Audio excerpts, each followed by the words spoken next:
Hi guys, my name is Mary Hyatt. I am super excited to have you on my Facebook Live show today. And for those of you who maybe don't know who I am, this is perhaps your first time joining us. Welcome. I am honored to have you. Thank you for taking time out in the middle of your day to tune in to have real conversations about real, raw topics.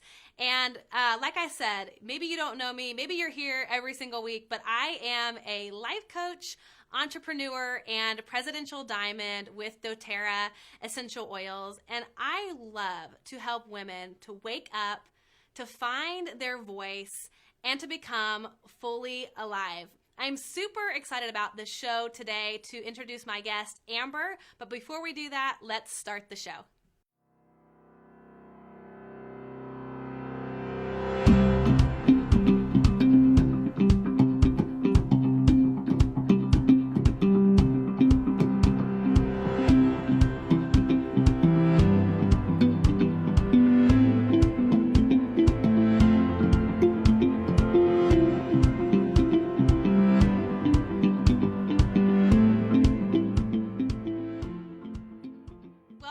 Amber, super excited to have you here. I cannot wait to tell everybody how amazing you are. You look beautiful. Aw, so do you. I mean, my gosh, you're the perfect person to be teaching and talking about finding your voice and living fully alive. I mean, look at you. Look at what you're doing with the show. It's incredible. Oh my gosh. Yeah, you've seen the transformation for sure. Yeah. Well, let me tell everybody who you are, because I know that for a lot of people, this is the first time that they are being introduced to you. But to me, Amber was the first experience that I had with a life coach. And I can remember at the time of my life, I was really seeking to find somebody who could mentor me, who could really help to just kind of shepherd me in this self-discovery process. And I wasn't very familiar with life coaches. I didn't really know what they did. I didn't know what they were all about, but I had been to a lot of therapy and I thought, okay, maybe I'll try something different. And Amber actually had followed my website for a while before I was ever really doing much of anything. And she emailed me and invited me into a conversation to explore what it would look like to coach with her. And I don't know if you guys have had this experience where you have sort of like an instant connection with somebody where you think to yourself, this is an absolute answer to prayer. And that is what I felt like Amber was for me. And from the first conversation, I was brought face to face with a lot of my limiting beliefs, a lot of the things that were holding me back, money beliefs, love, self-sabotage, all kinds of things from just basically an information call. And so I knew she was the right person for me. But that is my story with Amber. But Amber is an incredible woman. She has her master's degree in spiritual psychology from the University of Santa Monica. And I'm excited to get into your story, Amber, a little bit, because obviously you're a life coach. You have an incredible course online, Bodyheart, and you've just kind of started this whole new brand of fierce loving. But I want you to take the listeners back to when you were a dancer, because I think that that's really a kind of a crucial point with your relationship with your body. And I know that for you, you said that, your goal was to do Broadway. And a lot of what goes along with that is your relationship to your body and needing it to be a certain size and look a certain way. And so kind of share with everybody sort of how you went through hating your body, needing it to be perfect, to really loving and accepting it as it is now. Yeah. Well, thank you so much for sharing your story, for sharing just from your heart about your experience with me. I really receive it and take it in. And before I dive in and share my story, I just want to acknowledge you, Mary, the journey that you've been on, everything that you're creating now. You are such an authentic, honest voice in this body love conversation. I mean, and business and all of it. But I know you've been really focused on body right now too. And I'm inspired by what you're doing and what you're sharing. Thank you. You're welcome. So my journey, I grew up in West Virginia, and I wanted to be on Broadway from like the age of 8. I'd never been to New York. I'd never seen a Broadway show, but my heart just came alive when I danced. And so I was fortunate enough to have a mom who said, you know, live your dreams, go for it. And so I went to school for musical theater and then moved to New York where I pounded the pavement. And ultimately I got my Broadway debut. I was in the musical Mamma Mia in New York. I toured with it for a year and a half, and then I did it on Broadway as well. And, you know, for me, I don't know if you've ever had one of those moments where you thought, you know, when I accomplish this, then I'll be good enough, right? Then I'll be happy. Then I'll be successful. And that was definitely Broadway for me. Like, that's all I had wanted. That was the dream. That was the goal. And here I was, you know, making my Broadway debut. And I remember leaving the theater that night and walking home. You know, it seems like it's this glamorous thing, but I'm just like schlepping it up the street. And nothing felt different inside. I still didn't like the body I was in. I was still obsessed with making it a certain number on the scale. I still didn't like that I had cellulite on my thighs, or my breasts were small, or yada, yada, yada. And in a way, almost having that success up the ante on, you know, because I was at a new level now. So how would I stay at that level? Or how could I even get to the next level from that point? And so the vicious cycle of dieting and like yo-yo dieting, I would say I would do like 6 months of restrictive eating and then 6 months of binge eating. And it was sort of back and forth and back and forth. And it just seemed like the key to my happiness was based in the number on the scale or the size of my clothes. And then, of course, what did I do? I moved to Los Angeles and I started pursuing film and television, where the emphasis on the size of your body is like a whole nother league when it comes to the entertainment industry. And I remember I hit a point where I had done the master cleanser, and I had lost like 15 pounds in 2 weeks.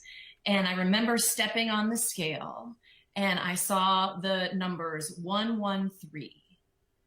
And all I'd wanted was 115. And here I was at 113. And there again was this point of, it doesn't feel like it's enough, right? I'd still look in the mirror and still have the same thoughts. Now my breasts are too small, and now my thighs they're still touching, and I still have cellulite, and I have stretch marks now, like all of that.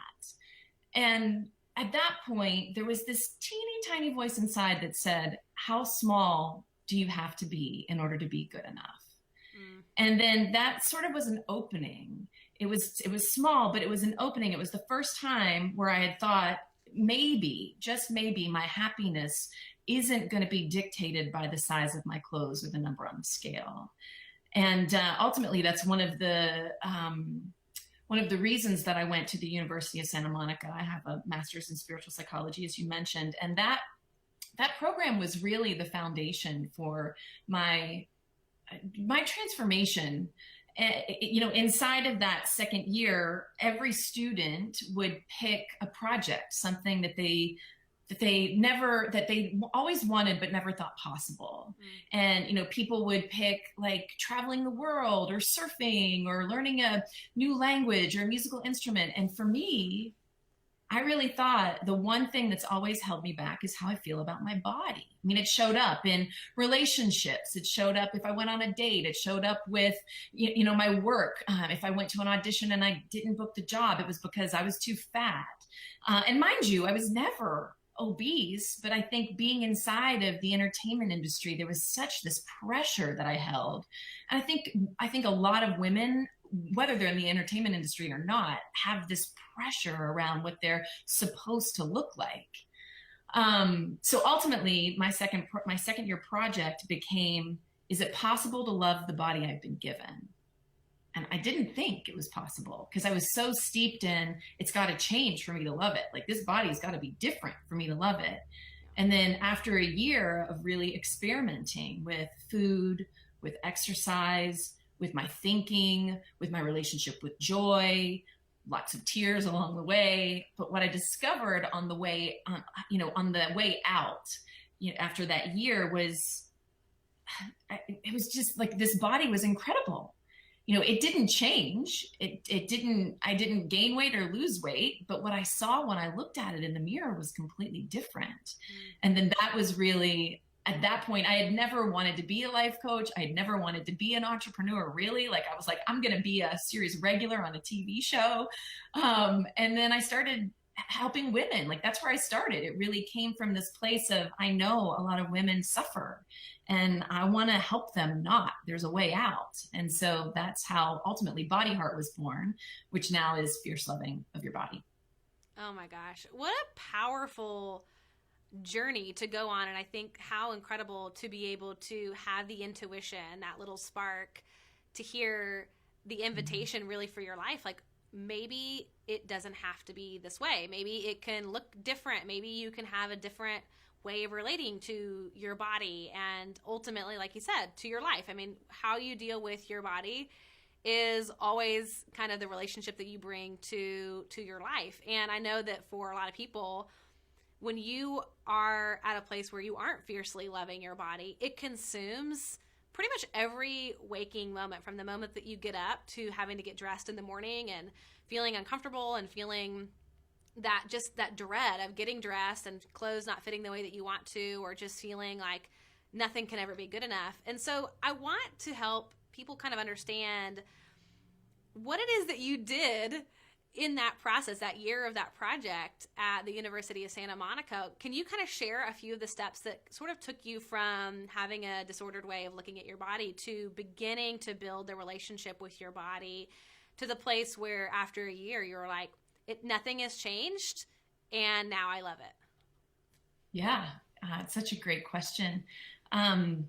And I would, before I share what I did, I would invite people watching, I believe that inside of us, we all have the answers about what we need and what is best for us. And a great question to be with, or I would say two questions. One is, it's like, what is fierce loving to me? Like, what does that mean to me? What does that look like? I'll share for me inside of that, there's this, like, I think there's this idea that loving is gentle and soft. But in my experience, loving can also be firm. I think parents in the world raising children know this. Like, there's this point of discipline. You're not going to let your kid eat ice cream all day long. Why? Because you love them. And you know that even though they want that's really not of highest service to them and their health. Well, what would happen if we took a stand for our body in that way? And it's not from that inner critic, because I think that can be a really finely tuned voice.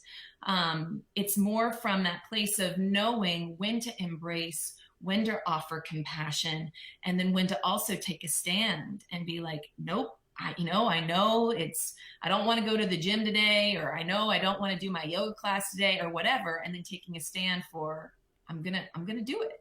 Why? Because I want to care for this body, this gift that is my body. So to go back, one of the things for me, I said two questions. Let me share that. So the first is, what is fierce loving to me? And then the second is, how would my body be different? My relationship with my body be different if I loved it fiercely? And if you start to marinate in those questions, you'll start to get answers. And that's truly what I did. I didn't use the term fierce loving at the time because that wasn't born yet, but I started to look at, in particular, what is this thing that I'm walking around in, right? Nobody teaches us the language of our body. In college, we could take French or we can take Italian, but there's not this course that's like, hey, your body's talking to you 24/7. You might want to slow down and listen. That doesn't exist. So for me, I started to really think about that. And one of the most profound openings was when I started to really consider, what is a successful relationship? When I first thought of relationship, I thought of significant other. But then when I really thought about that, we have a relationship with everything. We have a relationship with money. We have a relationship with food. We have a relationship with exercise. We have a relationship with our parent. I mean, everything in life we have a relationship with. And so I started to take stock, like, what is my current relationship with my body? And what I found was not very loving. It was like a dictatorship. It was almost like, duct tape over her mouth, and just like, do what I say. I know you don't want to jog 8 miles. I know it causes you pain in your knee, but if we don't do this, you're going to get fat. So you better do it right now. And so there wasn't a lot of compassion. There wasn't a lot of communication inside of that. So when I started to consider what are qualities of a successful relationship, there were 4 that really came forward, and they got more finely tuned over time. Like I would start sharing this in workshops, and I would be hearing what other women would share in this conversation. And they seemed to be the 4 seemed to be communication, respect, trust, and love. It's like if those 4 things are present, any relationship can thrive. Not Can just you the one repeat with your those body. again? I think those are so brilliant. I love that. Oh, yeah. So communication, respect, trust, and love. And what I didn't realize was how my body communicated with me, because I wasn't slowing down enough to listen. I was so obsessed with, I was so inside of the illusion that my body had to look a certain way in order for me to be good enough, that I didn't actually, it's almost like I was holding this fantasy vision and I didn't stop to meet, like, oh, hey, you're my actual real life body. Let me just say hi to you for a minute and get to know you, right? I wasn't doing that until I started slowing down and testing it out. So, I think our body communicates with us on 3 levels: the physical level. And so aches and pains, right? Like gas, bloating, headaches, getting sick. I find a lot of people who are driven, who are type A people, who are just like, go, go, go, make it happen, which I love. Like I'm one of those people. I'm definitely a doer and have been in my life. But I find our body, it's like when we don't hear the signals in advance, our body will kick up and be like, all right, you're going to get sick, right? Like you weren't listening to me when I gently said, please sleep in today and don't stay up till 2 a.m. working on your project, or please sleep in. It's like, great, I'm going to yell at you now and make it so that you're bedridden for a week.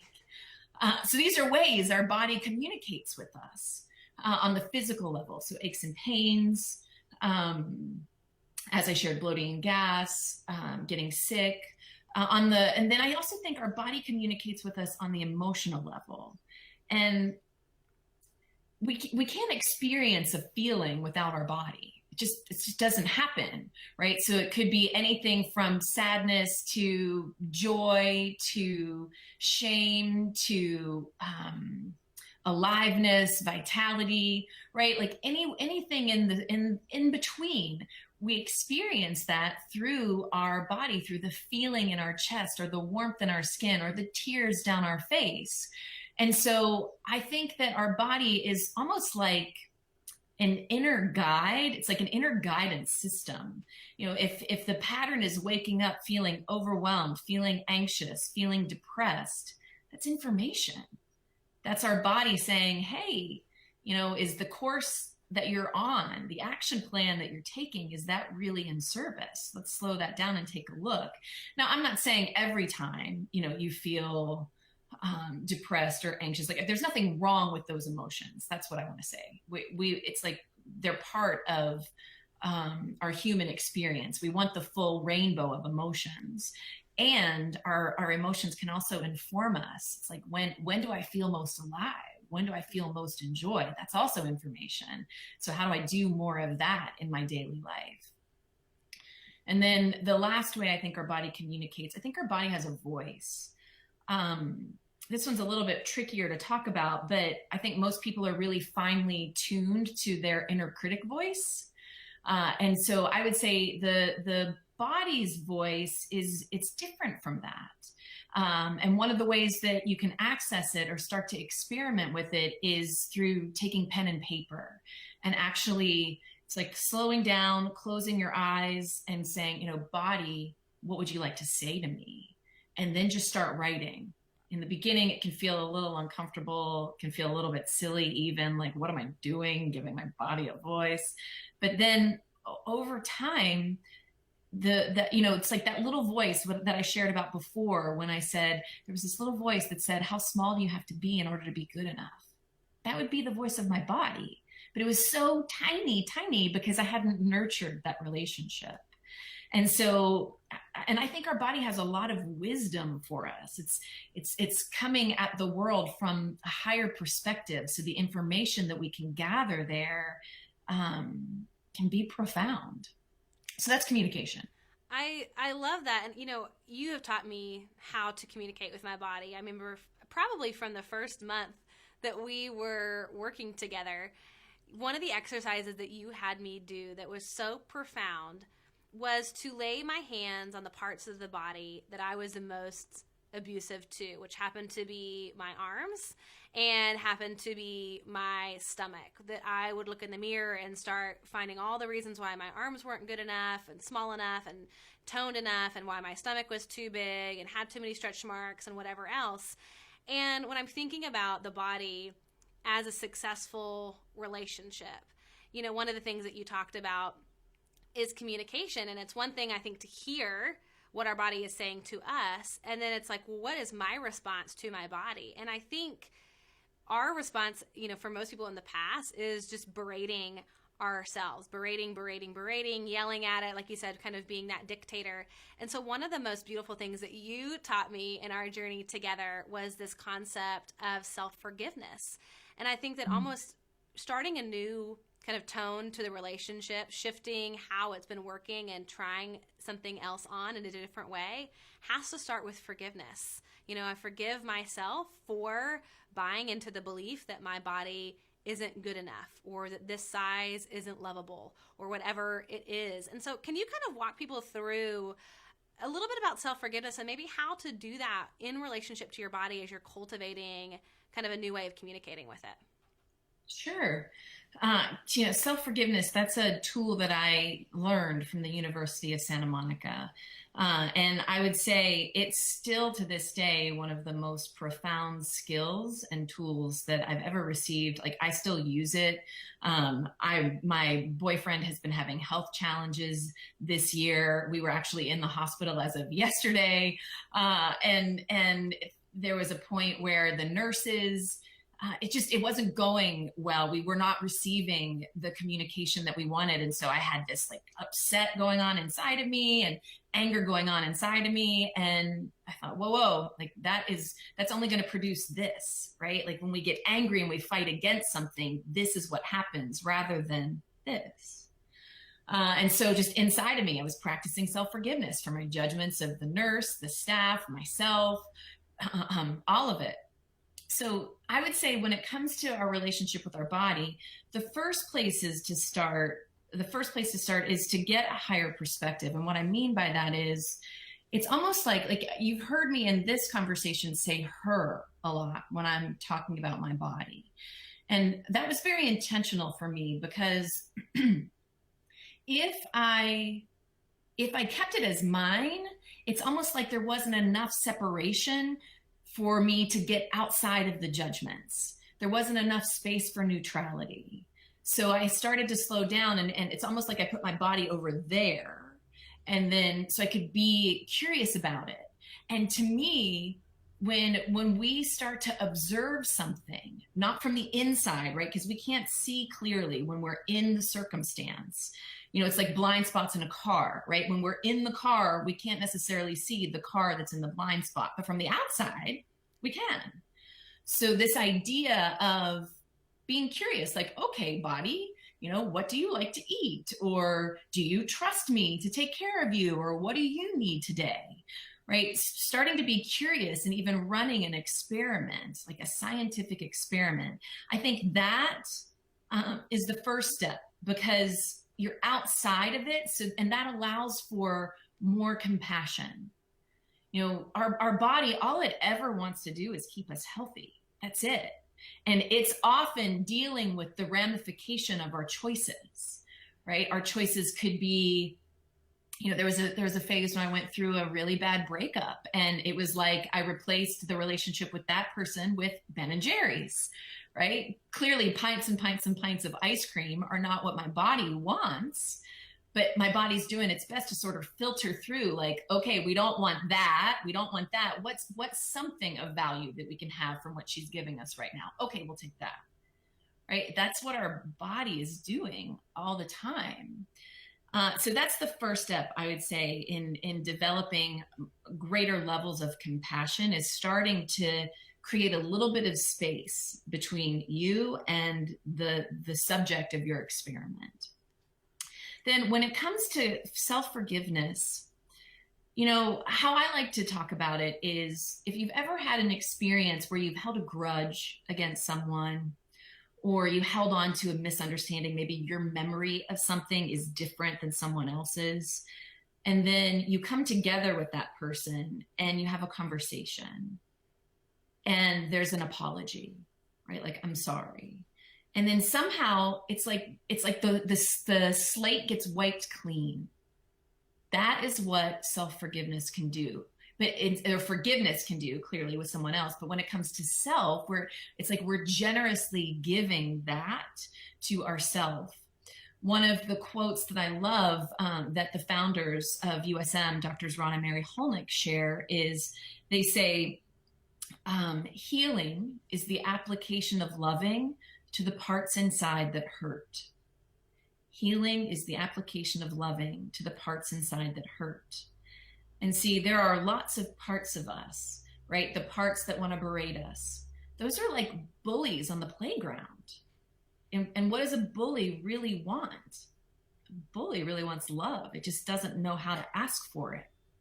So if we start to see those parts of ourselves with more compassion, then it's like, that's when healing happens. Love is really the antidote to all of it. When it comes to self-forgiveness itself, it's being clear. Like, how I teach it when I work with people is to first write down the list of their judgments, the shoulds. I should be, if my body looked like, or if my business looked like, or if my bank account looked like, or, all the ways in which we judge ourselves, we judge others. I have people write that down first. So then we can see it. We can really see what's going on inside of us, because that ultimately it's like the bars that make up the prison that we go out into the world in. It's the filter that, we'll use glasses today. I'm wearing glasses. It's perfect, right? The lens of the glasses are all the judgments and all the things that are wrong with my body. And so then when I go out into the world looking through that lens, I receive more evidence to prove that those judgments are real when they're not. So the first step is becoming aware of what they are, right? And then one by one, practicing forgiveness. And the process, it can feel just like saying words at the beginning. Like, when I remember when I learned meditation, my teacher said to me, she was like, it doesn't matter if the meditation is shallow or deep. And so what she means by that is, like, let's say I close my eyes and I meditate and I'm thinking of my mantra for, 20 minutes, and I'm barely thinking of the mantra because I'm like, I got to get this done today and I got to get that done today, and we got to do the grocery list, and tomorrow we got that. Oh wait, I'm supposed to be mantra, right? Sometimes that's what meditation feels like. Other times I can close my eyes and I'm gone. Like, I don't know, that's a deeper one, but it doesn't matter if it's shallow or deep, because the benefits I'm still receiving. I would say the same for this process of self-forgiveness. It doesn't matter if it just feels like words. And the words are very specific. The words are, I forgive myself for judging myself as, X. So I forgive myself for judging myself as fat. I forgive myself for judging my body as not good enough.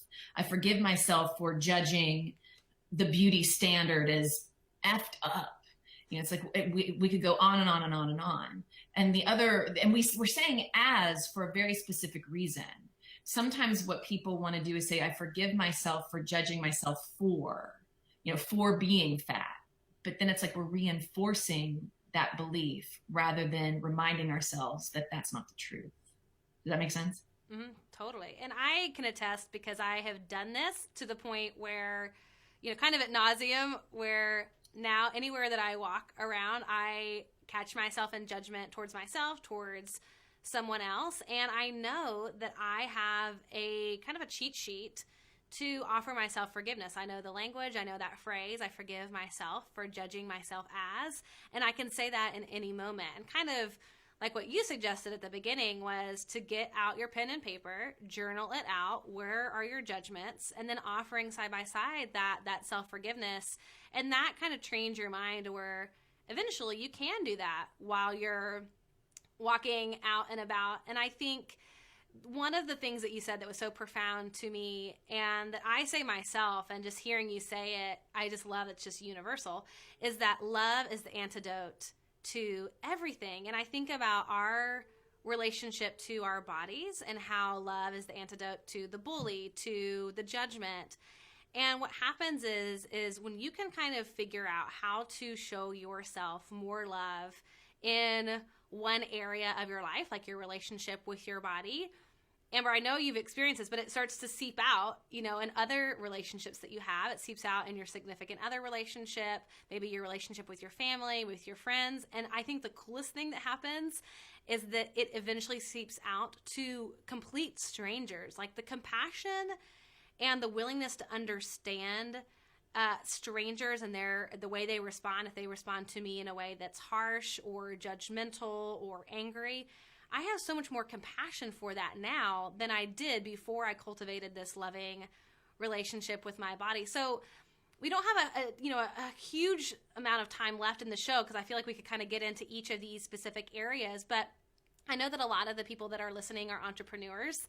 And I want you to just kind of touch on how this idea of fierce loving, how this might impact people's relationship to their business and ultimately to the people they're serving. Yeah. I would say it's the same thing. It's the first question to start with is, how would my business be different if I loved it fiercely? And what actions would I be taking if I loved it fiercely? See, fierce to me implies I'm not going to let my discomfort and my fears get in the way of the actions to pull me forward to the life and vision I want to be living. For me, when I think about business, often I experienced this in the beginning, and I think a lot of people immediately go there. They think about money, right? Making money. And what I found was there was a lot of similarity between my relationship with my body and my relationship with money. So when I started having healing in my relationship with my body, I could start seeing more clearly how some of those thoughts, judgments, and behaviors were showing up in my relationship with money. And remember, I'm saying relationship with money, so we have a relationship to everything. So the same rules apply. I say rules in quotes because they're not really rules, maybe principles, right? So communication, respect, trust, and love. If money were your significant other, how would it feel right now? My relationship with money was really like, la, la, la, la, la. I'll just pretend that everything's taken care of. I'll ignore the credit card debt that I have because it makes me feel so ashamed. And I'll just pretend that everything's okay. And I did that for a few years until finally I had, the big wake up moment. I ended up with $44,000 in credit card debt. And, I don't recommend that. But it was part of my journey. It was what I needed in order to go, wait a minute. I got to clean some things up here. Like, this requires my attention. And the first place that I like to go is on the inside. So looking at how is money communicating with you, and how are you communicating with it? Are you demonstrating respect of it? Clearly I wasn't. I was just like, I want to do that thing. And I wasn't let me be clear. I wasn't buying like designer shoes or going on trips to Fiji, but I was like, I'm going to take this business course because that's going to be the thing, like this idea of the one, that's the one program that will fix me. That's the one diet that will fix me. And I'm not saying that I didn't need to learn new tools and skills to support myself in my business. I did, but it's the idea that there was something wrong with me to begin with. And that is the place where we can really leverage inside of ourselves. Oh my gosh. That, I think, is at the core of all of the work that you do, is kind of this idea that you aren't broken, that there is nothing wrong with you. There is nothing that needs to be fixed, that who you are in your essence, who you are at your core, is truly lovable. And I know that for me, so much of what I was doing in my relationship with my ex-husband and my business and my body was all ego. It was all ego, and everything was to gain approval. Everything was to earn love. And I had no true remembrance of that deep knowing that I think we all have, that we are lovable, that at our core, there is nothing that we can do to lose love. And there is nothing that we can do to earn love. And I think that you stand as such a pillar of just showing what that looks like in all the work that you do in your relationship with your clients. And I would love to hear from you kind of as we wrap up. Any bits of wisdom? Like I think it's fun when I interview people to ask them what they're learning right now. Like any wisdom that you're currently excited about that has been a recent aha moment for you that maybe you want to share, unrelated to what we're talking about or related, whichever, that you might want to leave with the people listening. Sure. This year, 2017 started with a bang for me and my family. I had plans, like I had a vision board. I had, in mind what I wanted the year to be. And then January 3rd, my boyfriend went in and had surgery. And by January 8th, there were complications from that surgery where he was in the hospital for 8 days. Ultimately, all said and done, he was in the hospital like 13 days. And slowly but surely, he's been rebuilding. And I think this year for me, the lesson and opportunity has been don't make plans, be in surrender, right? Like the ideas will come forward. It's not like I haven't been doing anything, but I haven't been focused on growing my business because I just haven't had the bandwidth for it. I've had much more of a bandwidth for my relationship. Like that's where my energy is going, and caring for my partner. And we had 5 months of pretty dramatic healing taking place. And then just a few weeks ago, he went in for what was supposed to be the final surgery. And then there were complications from that. So we were just in the hospital again, and learning how to roll with that, surrendering to this idea that life, nature, God, spirit, source, universe, whatever you want to call it, that there's a greater intelligence. And when I fight it, that only produces pain and suffering, versus when I just come into acceptance of, this is where I'm at. Yep, I'm going to have to cancel my plans for today because we're going to the hospital. That's been my good or bad. That's been the learning that I'm in this year. Oh my gosh, what huge, tough, deep, heartbreaking learning. And I think that what you said at the end, that idea of accepting it versus resisting it, kind of determines the level of suffering that we're going to experience. And that surrender, which surrender, I think, is one of the bravest things that anybody can do. Often it's perceived as weak, or you're just sort of like laying down and letting somebody like run over you. But the reality is, it's like, to me, one of the bravest, courageous things that you can do is to radically accept the present. And I love that. I mean, it's just so, so beautiful. Okay, so in closing, I want to ask you what's next. And I know you're not, totally focused on growing everything, but you have such a beautiful brand new website, and you are doing several things on your Instagram. So where can people find you, and what's coming up for you? So the best place to find me is amberkrzys.com. Now, it looks a little funky. The last name is, you can say it, Krzys. Oh, look at that beautiful graphic. Oh, that's so great. But how you spell it is Krzys, my last name, amberkrzys.com. You can also get there fearsloving.com. So what I've got cooking, one of the things that I really love doing actually is similar to what you're doing. Now, I'm not as professional with a show and whatnot. Like, this is taking it to a whole nother level, Miss Mary. I mean, you have your own show. That's so I know, it's cool. It's so exciting. Like, sometimes you have those moments you're like, oh my gosh, and you've been such a huge part of helping me get the confidence to do this. So thank you. Yeah, absolutely. I mean, and think about it. Think about how many people who are in your community who are watching you, who are thinking, I want that, but don't necessarily know how to access that inside. And it's like, and you lived that. You were looking out at the world at one point going, I want to be sharing. I have gifts to be sharing. I have ways in which to serve. And thank God, like I would not be doing a show like this. That is not my calling whatsoever. Thank God you're doing it. And you're so good at it. Thank you. It's beautiful. Yeah. So it's like all those people that you're supporting by them witnessing you, experiencing you, and then who knows what they'll create from there. It's so cool. Well, this is typical Amber, guys. I ask her to like plug herself, and then she turns it around on me. So I'm going to turn it back on to you. All right.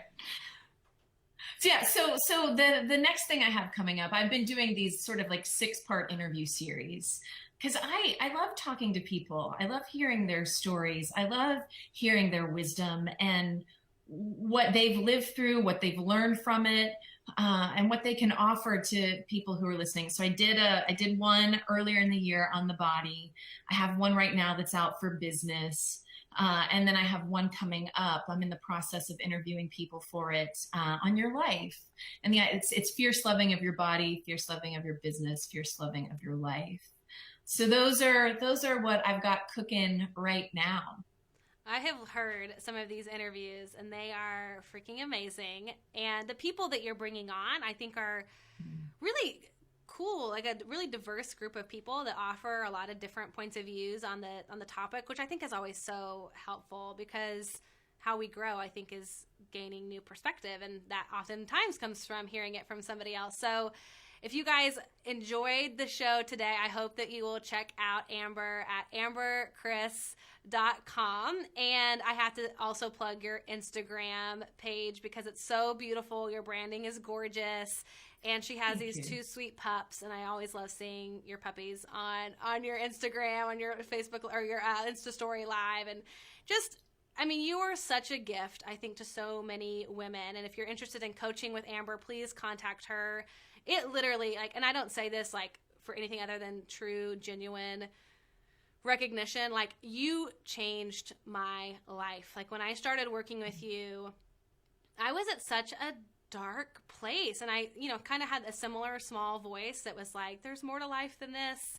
You can get more. You don't have to be wearing all these different masks and protecting yourself. And I feel like you sort of got that little key and sort of started to turn it, and really allowed my heart to become open and expand, and taught me how to ask questions in a way that changed the course of how I saw things, and just projecting into the future. I mean, it's like my life looks radically different today than it did 2 years ago, and that is from working with you. And so I absolutely encourage people to explore working with Amber. You will not regret it. And if nothing else, explore life coaching in general, because it's just an incredible way to go deep and to shift all kinds of different beliefs. So Amber, thank you for being on with us today. I honestly I'm going to have to rewatch this and take notes because there were so many things that were aha moments for me. So thank you. And I just hope that you have a beautiful holiday, 4th of July. I know that's coming up. Thank you. Independence. We're just doing nothing. That sounds awesome. Nothing. That sounds awesome. Yeah. Well, guys, make sure to visit Amber, amberkrzys.com. And as always, I will see you next week. And I will be on Wednesday, 1 o'clock Central Time right here. Make sure to follow me on Instagram. Make sure to like this page. But I will sign off to share with you that the purpose of life is to be grateful, to be great, and to be full. Thanks, guys. Bye.